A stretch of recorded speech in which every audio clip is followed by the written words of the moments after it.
महाराज अम्बरीश विष्णु भक्त थे। विष्णु भक्त थे महाराज अम्बरीश, और उनकी प्रजा उनसे बहुत प्रसन्न थी। महाराज अम्बरीश एकादशी का व्रत करते थे।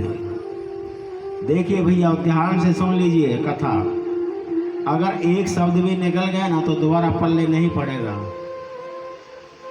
महाराज अम्बरीश एकादशी का व्रत करते थे। एकादशी का व्रत एक दिन वो थे और जल तर्पण कर रहे थे। उसी समय वहां पर दुर्वासा ऋषि आ गए। दुर्वासा ऋषि ने महाराज अम्बरीश से कहा, राजन, आप भी एकादशी का व्रत हो और हम भी एकादशी का व्रत हैं, तो हम पारण एक साथ करेंगे, एक साथ व्रत को करेंगे। आप में से कौन कौन रहता है एकादशी? रहते हैं।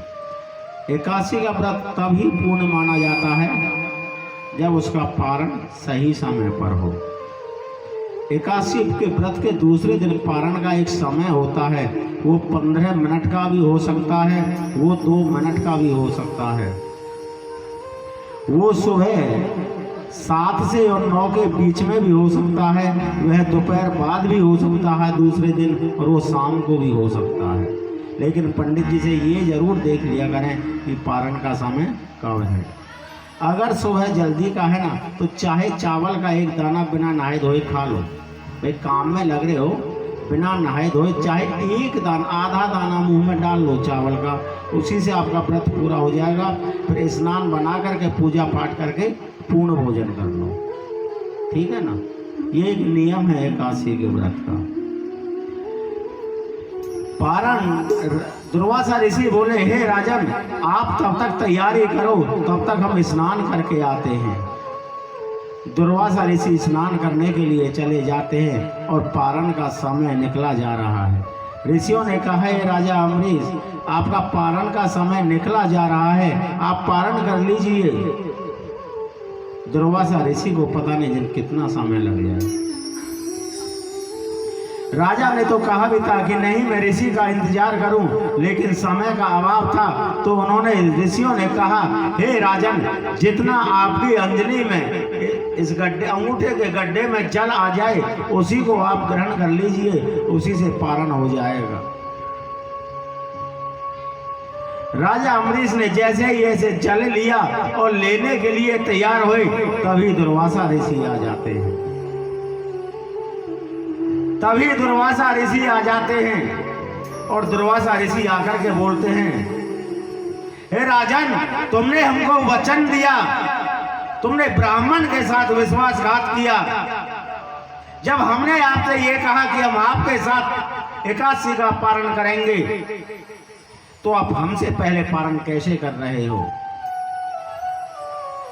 हमसे पहले पारण कैसे कर रहे हो? दुर्वासा ऋषि गुस्सा में हो गए और उन्होंने अपने सिर का एक बाल झटका और उसमें से एक भयंकर राक्षस प्रकट हुआ, जो कि राजा अम्बरीश की तरफ दौड़ा। जैसे ही वो राक्षस राजा अम्बरीश की तरफ दौड़ा, तो भगवान का सुदर्शन चक्र उस राक्षस को चीरता हुआ प्रकट हो गया। भगवान विष्णु के सुदर्शन चक्र ने उस राक्षस को चीर दिया और वह दुर्वासा ऋषि के पीछे लग गया। आगे आगे दुर्वासा ऋषि और पीछे पीछे सुदर्शन चक्र। दुर्वासा ऋषि दौड़ा दौड़ा दौड़ा दौड़ा ब्रह्मा जी के पास गया। हे ब्रह्मदेव, हे ब्रह्मदेव, मुझे बचा लो, मुझे बचा लो ब्रह्मदेव। ब्रह्मा जी बोले, हे राज, हे प्रभु, हे संतजन, हे दुर्वासा, मैं सुदर्शन चक्र से तुम्हें नहीं बचा सकता, तुम भोले के पास जाओ। दुर्वासा ऋषि भोले के पास गए, हे भोलेनाथ, हमें इस सुदर्शन चक्र से बचा लो। भोलेनाथ ने भी कह दिया, यह सुदर्शन चक्र मेरा नहीं है, आप विष्णु के पास जाओ। आज दुर्वासा ऋषि दौड़े दौड़े भगवान विष्णु के पास जा रहे हैं और भगवान विष्णु से जाकर के प्रार्थना करते हैं, बोलते हैं, हे विष्णु मुझे बचा लो, मुझे बचा लो। भगवान विष्णु ने कहा मैं तुम्हें नहीं बचा सकता क्योंकि यह सुदर्शन चक्र मेरा नहीं है। दुर्वासा ऋषि ने कहा तुमने संतों को वचन दे रखा है, तुमने संतों को ब्राह्मणों को वचन दे रखा है कि तुम सदैव उनकी रक्षा करोगे। तो भगवान विष्णु बोले अहम भक्तम पराधीन ने हा स्वतंत्र है ध्वज साधु भी ग्रस्त हृदय भक्त भक्त जन प्रिय, भक्त भक्त जन प्रिय। हे दुर्वासा,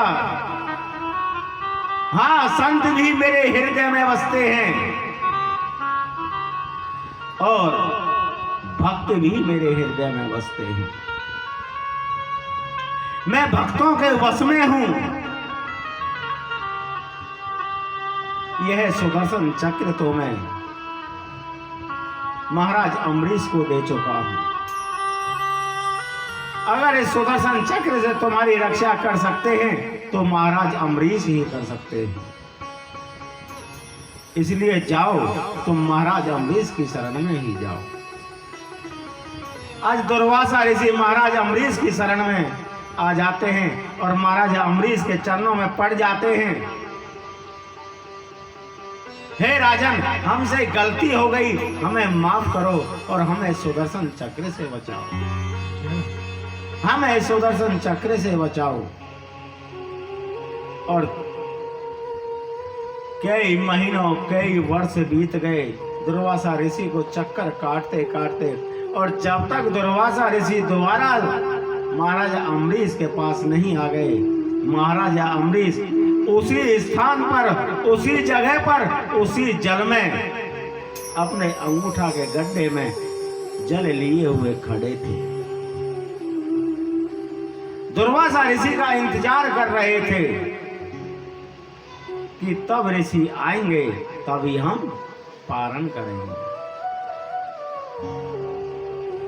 दुर्वासा ऋषि आज राजा अम्बरीश के चरणों में पड़ गया और राजा अम्बरीश ने दुर्वासा ऋषि को अधर में ही कंधों से उठा लिया।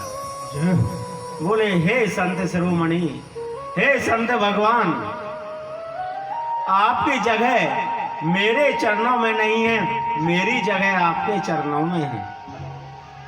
तुम संत हो और मैं एक मानव हूं। मेरे से गलती हो सकती है लेकिन संतों से गलती नहीं हो सकती।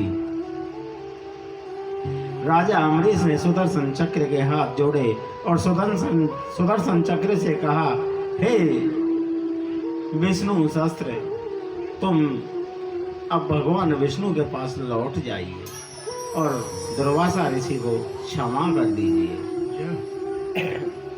दुर्वासा ऋषि को क्षमा कर दीजिए।